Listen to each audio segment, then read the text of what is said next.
না খবরের কাগজটা তো নিলাম, সারাদিন একটু সময় পাই না, এখন তো নির্লিবিলে বসে বসে পড়ি। একই একই দেখলাম, মাথাটা তো গরম হয়ে যাচ্ছে আমার, এই কারণে তো আমি খবরের কাগজ পড়ি না। না একে সহ্য করা যায়? হ্যাঁ এইটা তো সহ্য করতে পারতেছি না আমি। আর এরা যদি পাতাম আমি বাটা বাটা করতাম। এই পূজা, ওই দেখ কাজলি মনে হয় কার সাথে ঝগড়া করতেছে।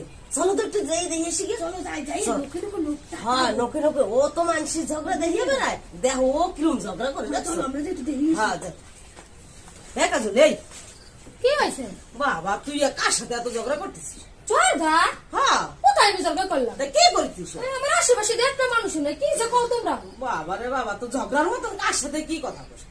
আরে ঝগড়া না, তাই কি? আমি তো ওরকম ভাই জোরে জোরে পেপার পড়তেছিলাম। ওইভাবে যে ঝগড়ার মতন পেপার পরে আজকে নতুন দেখলাম।